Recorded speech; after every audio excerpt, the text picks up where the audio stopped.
चलिए तो स्वागत करते हैं आप सभी लोगों का एक बार फिर से एक नई वीडियो में जो पॉलिटी महाअभ्यास प्रश्नोत्तरी चल रही है उसका भाग 14 में। ठीक है, तो इससे पहले 13 पार्ट अपलोड हो चुके हैं, एक से एक बढ़िया क्वेश्चन है, चैप्टर वाइज हम आगे बढ़ रहे हैं और धीरे धीरे हम सारे जो भी पॉलिटी है उसको कवर करने की कोशिश कर रहे हैं। ठीक है, तो बिना टाइम को गवाए स्टार्ट करते हैं आज का सेशन। और इस पहला क्वेश्चन आपके सामने, समता की कानूनी व्याख्या मुख्यतः विधि के समक्ष समता तथा विधियों का समान संरक्षण के द्वारा प्रभावित होती है।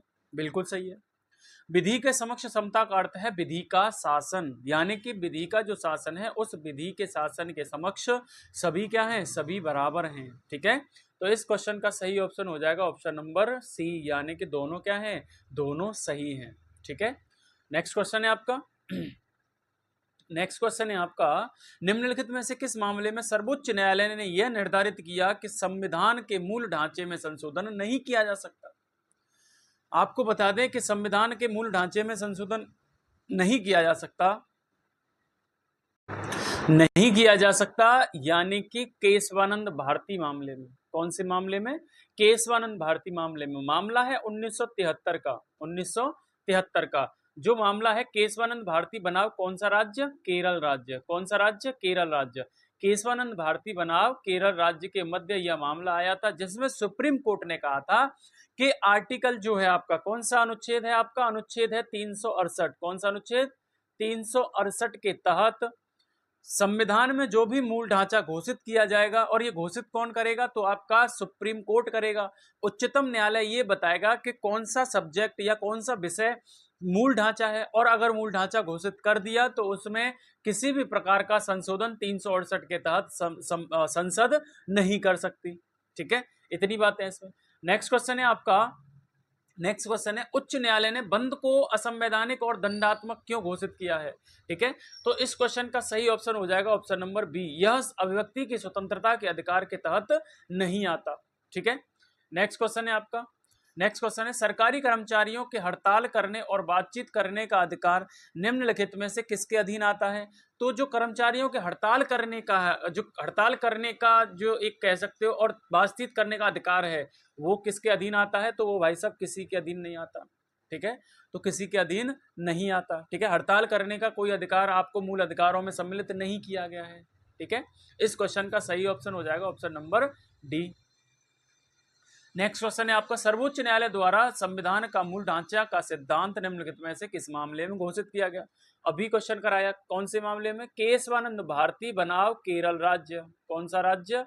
केरल राज्य। और ये मामला कब का है भाई साहब? ये मामला है आपका 1973 का। ठीक है, बहुत ही हाईलाइटेड मामला था, जिसमें सुप्रीम कोर्ट ने घोषित किया कि मूल ढांचे की अवधारणा क्या होगी और मूल ढांचा क्या होगा, ये समय समय पर वादों के हिसाब से कौन घोषित करेगा? तो आपका सुप्रीम कोर्ट घोषित करेगा, यानी कि सर्वोच्च न्यायालय या जिसको कहते हैं उच्चतम न्यायालय घोषित करेंगे। ठीक है, तो कौन सा बात हो जाएगा? केशवानंद भारती बनाम केरल राज्य। नेक्स्ट क्वेश्चन है आपका, शिक्षा का अधिकार अधिनियम कब लागू किया गया? तो इस ऑप्शन का सही ऑप्शन हो जाएगा, यानी कि इस क्वेश्चन का सही ऑप्शन हो जाएगा 1 अप्रैल 2010 को। ठीक है, आपको पता है कि शिक्षा का अधिकार एक कानूनी अधिकार बनाया गया, 2009 में एक अधिनियम लाया गया जिसको पारित किया गया या जिसको लागू किया गया 1 अप्रैल 2010 को। शिक्षा का अधिकार आपको पता है कि एक आपका मूल अधिकार है या मौलिक अधिकार है, जो आपका अनुच्छेद आपका 21A में आपको वर्णित किया गया है। मूल अधिकारों में 21A में दिया गया है, जहां निःशुल्क एवं अनिवार्य शिक्षा जो 6 से 14 वर्ष तक के बच्चे होंगे उनके लिए दी जाएगी। इतनी बातें क्लियर है? ठीक है, तो नेक्स्ट क्वेश्चन है आपका, अधिकार प्रक्षा का शाब्दिक अर्थ क्या है? हम कल कर चुके हैं ये सारे क्वेश्चन। तो अधिकार प्रक्षा का अर्थ है किस अधिकार से या वारंट से, किस अधिकार से हम पूछ सकते हैं उसके अधिकार के बारे में, आप किस अधिकार से इस पद पर बैठे हो। ठीक है, तो इस क्वेश्चन का सही आंसर हो जाएगा आंसर सी, यानी कि ऑप्शन सी। ठीक है, वही बात करें, हम आदेश देते हैं, इसका मतलब क्या है कि हम आदेश देते हैं, तो कौन सी रिट हो जाएगी? आपकी परमादेश, मैंडेमस। कौन सी रिट हो जाएगी? आपकी परमादेश हो जाएगी। ठीक है, उसके बाद रोकना का मतलब है आपका, ये न्यायालयों के विरुद्ध लाया जाता है, रोकना का मतलब है प्रतिषेध। कौन सी रिट? प्रतिषेध। आपको एक और बात बता दें इसमें कि जो सुप्रीम कोर्ट है वो आपका आर्टिकल 32 के तहत 5 तरह की रिट जारी करता है।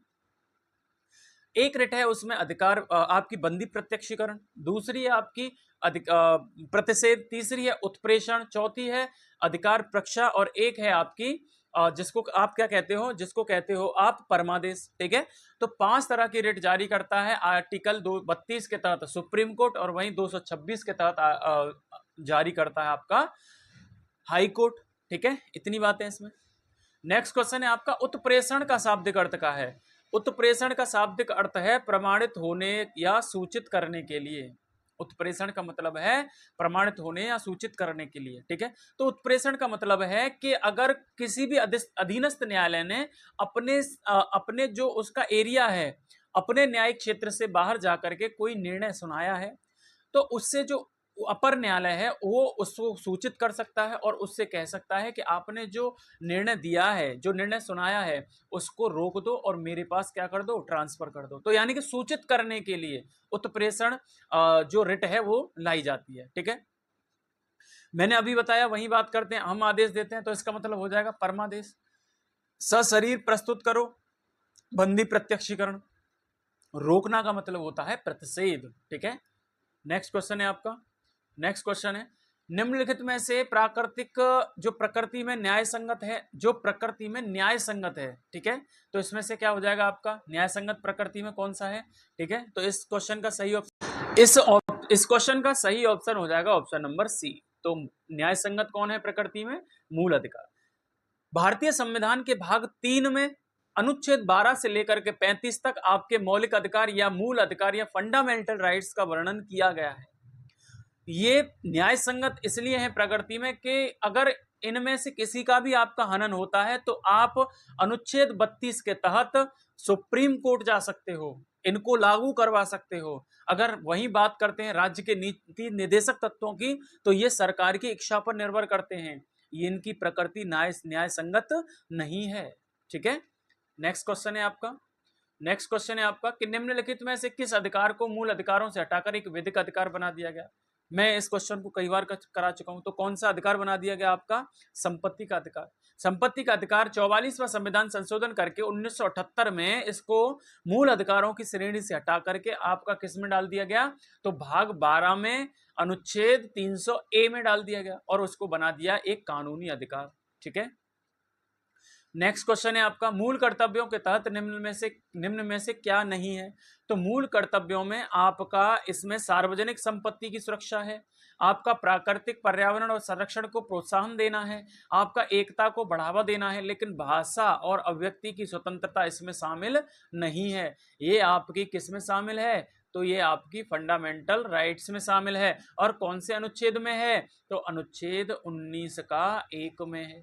ठीक है, जहां आपको स्वतंत्रताएं दी गई हैं। ठीक है, नेक्स्ट क्वेश्चन है आपका, क्वेश्चन नेक्स्ट है आपका निम्न में से कौन सा मूल कर्तव्य नहीं है। ठीक है, तो आपको बताना है कौन सा मूल कर्तव्य नहीं है। तो संविधान का पालन करना, राष्ट्रीय ध्वज का सम्मान करना, ये आपका मूल कर्तव्य है। सामाजिक एकता एवं बंधुता को बढ़ाना, ये आपका मूल कर्तव्य है। ठीक है, राष्ट्र की संप्रभुता को बनाए रखना और उसे बढ़ाना, ये आपका मूल कर्तव्य है। लेकिन सैन्य और अकादमिक उपाधियों को छोड़कर खिताबों का उन्मूलन, ये आपका क्या नहीं है, आपका मूल कर्तव्य नहीं है। ये क्या है आपका, ये आपका फंडामेंटल राइट्स है। ये क्या है, फंडामेंटल राइट्स है, जो आपका कहता है आर्टिकल 18 उपाधियों का अंत होगा। 18 क्या कहता है, उपाधियों का अंत होगा।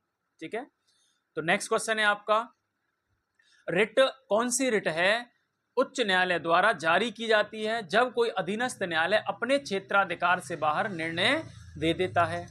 तो आपको बता दें कि 2 ही रिट ऐसी हैं जो अधीनस्थ न्यायालयों के खिलाफ लाई जाती हैं। एक हो जाएगी आपकी प्रतिषेध और एक होती है आपकी दूसरी उत्प्रेषण। कौन सी, उत्प्रेषण। ठीक है, तो एक है आपकी प्रतिषेध और दूसरी है उत्प्रेषण। तो 2 रिट ऐसी हैं जो अधीनस्थ न्यायालयों के खिलाफ लाई जाती हैं। बंदी प्रत्यक्षीकरण में है कि सशरीर मेरे सामने प्रस्तुत करो, न्यायालय ये आदेश देता है। परमादेश में किसी भी कह सकते हो आप, कोई भी जो सार्वजनिक पद पर बैठा लोक अधिकारी है उसके खिलाफ लाई जाती है।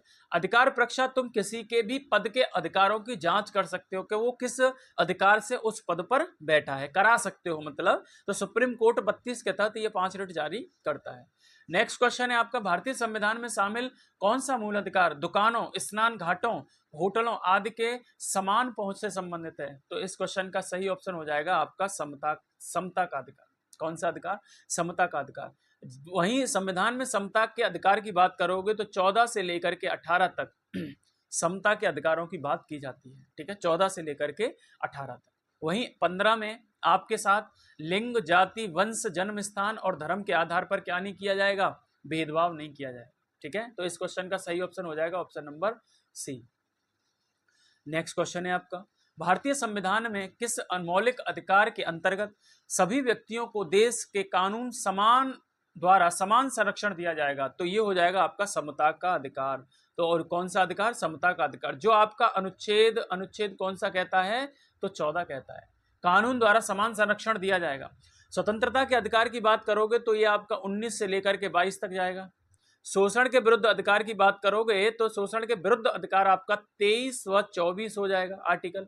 धर्म की स्वतंत्रता की बात करोगे तो 25 से लेकर के 28 तक आपके ये आर्टिकल जाते हैं। ठीक है, नेक्स्ट क्वेश्चन है आपका, भारतीय संविधान में शामिल मूल अधिकार के द्वारा अस्पृश्यता का उन्मूलन का उल्लेख है? तो ये हो जाएगा आपका समता का अधिकार। ये कौन सा अधिकार है? समता का अधिकार। 14 से लेकर के 18 तक समता का अधिकार है। वहीं अस्पृश्यता के उन्मूलन की बात करोगे तो अस्पृश्यता का उन्मूलन आपका कौन सा अनुच्छेद कहता है? तो अनुच्छेद 17। अनुच्छेद 17 क्या करता है? अस्पृश्यता का अंत करता है। इतनी बातें क्लियर हैं? नेक्स्ट क्वेश्चन है आपका, रिट का अर्थ है कि गिरफ्तार किए गए व्यक्ति को न्यायालय में पेश किया जाए। कौन से व्यक्ति को? जो गिरफ्तार कर लिया गया है। तो कौन सा व्यक्ति? बंदी प्रत्यक्षीकरण में रिट का अर्थ होता है कि गिरफ्तार किए गए व्यक्ति को न्यायालय में पेश किया जाए सशरीर। हम उसके जो भी खिलाफ सबूत हैं उनकी जांच करेंगे, अगर सही पाया जाता है तो उसके खिलाफ कार्रवाई होगी, अगर नहीं पाया जाता है तो उसको छोड़ दिया जाएगा। ठीक है, नेक्स्ट क्वेश्चन है आपका, निम्नलिखित में से कौन सी रिट उच्च न्यायालय द्वारा अधीनस्थ न्यायालयों को जारी की जाती है? तो मैंने आपको बताया है कि उच्च न्यायालय जो अधीनस्थ न्यायालय हैं उनके खिलाफ जारी करता है 2 रिट। एक है आपकी प्रतिषेध और दूसरी है आपकी उत्प्रेषण। 2 रिटें हैं जो अधीनस्थ न्यायालयों के खिलाफ जारी की जाती है। बंदी प्रत्यक्षीकरण सशरीर मेरे सामने प्रस्तुत करो, न्यायालय कहता है। परमादेश लोक अधिकारों के लिए आदेश होता है। अधिकार परीक्षा, किस अधिकार से आप इस पद पर बैठे हो। ठीक है, नेक्स्ट क्वेश्चन है आपका, कल्याणकारी राज्य का विचार निहित है। तो आपको बता दें कि कल्याणकारी राज्य बनाने की जो जिम्मेदारी है वो आपका किसमें है? राज्य के नीति निदेशक तत्वों में। राज्य के नीति निदेशक तत्व संविधान के भाग 4 में अनुच्छेद आपके कहां से कहां तक हैं? तो अनुच्छेद आपके 36 से लेकर के आपके 51 तक। 36 से लेकर के 51 तक क्या है? आपके राज्य के नीति निदेशक तत्व हैं। ठीक है, भाग 4 में कहां से कहां तक? 36 से 51 तक। भारतीय संविधान में निम्नलिखित में से किस भाग में सामाजिक एवं आर्थिक लोकतंत्र को सुनिश्चित किया गया है? तो सामाजिक एवं आर्थिक लोकतंत्र कहां सुरक्षित किया गया है? तो आपके राज्य के नीति निर्देशक तत्वों में, भाग 4 अनुच्छेद 36 से लेकर के 51 तक। ठीक है, भाग 3 क्या है? मूल अधिकार हैं। कहां से कहां तक? अनुच्छेद 12 से लेकर के 35 तक। ठीक है, इतनी बातें इसमें। नेक्स्ट क्वेश्चन है आपका कि भारतीय संविधान नागरिकों के लिए आर्थिक न्याय किसके माध्यम से सुनिश्चित करता है? बहुत ही अच्छा क्वेश्चन है। किसके माध्यम से? तो राज्य के नीति निदेशक तत्वों के माध्यम से।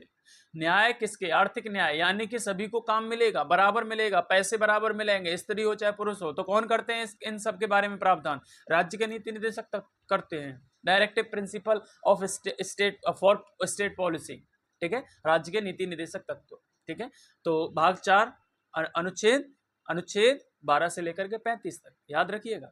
ठीक है, नेक्स्ट क्वेश्चन है कि यदि सरकार द्वारा राज्य के नीति निर्देशक तत्वों को लागू नहीं किया जाता तो एक नागरिक निम्नलिखित में से किसके पास जा सकता है? किसकी बात चल रही है? आपकी नीति निर्देशक तत्वों की। तो अगर नीति निर्देशक तत्वों को अगर कोई सरकार लागू नहीं कर रही है तो किसी के पास नहीं जाया जाएगा, क्योंकि उनकी प्रकृति है कि वो न्याय संगत नहीं है। भाई साहब, न्याय संगत नहीं है। ठीक है, इतनी बातें इसमें याद रखना। ठीक है, जबकि मूल अधिकार क्या है आपके? न्याय संगत है। नेक्स्ट क्वेश्चन कर रहा हूं। नेक्स्ट क्वेश्चन है आपका कि संविधान का कौन सा भाग राज्य के नीति निर्देशक सिद्धांतों से संबंधित है? मैं अभी बता के आया, भाग 4 किससे संबंधित है? आपका नीति निर्देशक तत्वों से संबंधित है। कहां से कहां तक अनुच्छेद जाते हैं? तो 35 से लेकर के 51 तक। ठीक है, तो आप बता सकते हो कि भाग 3 किससे संबंधित है। भाग 3 संबंधित है आपके फंडामेंटल राइट से, जो आपका जाता है अनुच्छेद 12 से लेकर के 35 तक।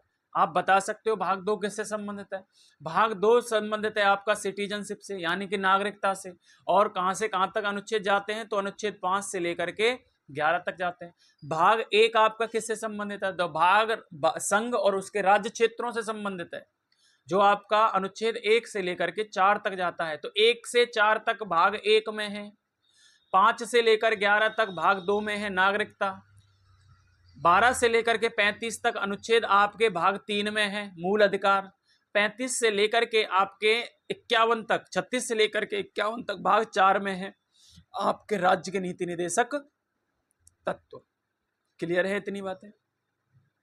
नेक्स्ट क्वेश्चन है आपका, संविधान सभा में यह किसने कहा था कि राज्य के नीति निर्देशक सिद्धांत किसी बैंक में देय उस चेक की तरह है जिसका भुगतान बैंक अपनी सुविधा अनुसार करता है। तो इस क्वेश्चन का सही ऑप्शन हो जाएगा ऑप्शन नंबर आपका ए। कौन सा? ए, केटी शाह। केटी शाह ने कहा था कि ये तो भाई साहब ऐसा चेक है जिसको जो भी आदमी है वो अपने हिसाब से बुना ही नहीं सकता।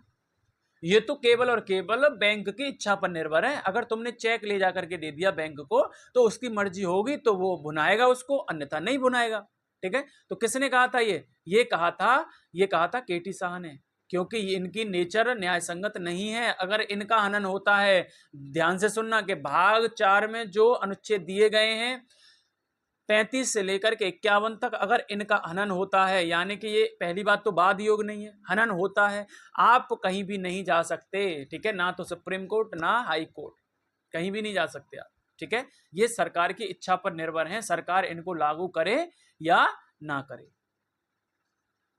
ठीक है, तो आज इसमें इतनी ही बातें थी। भाग 14 था ये यूपी पुलिस विशेष चल रहा है, इसको ध्यान में रखिएगा। यूपी पुलिस विशेष चल रहा है ये, है ना। ये वो क्वेश्चन है जो यूपी पुलिस में सामने आपको हूबहू मिलने वाले हैं। ठीक है, तो आज के लिए इतना ही है, मिलते हैं अगले पार्ट में। जब तक के लिए अपना ख्याल रखिएगा। ठीक है, और मिलते हैं अगले पार्ट में, जब तक के लिए धन्यवाद। जय हिंद।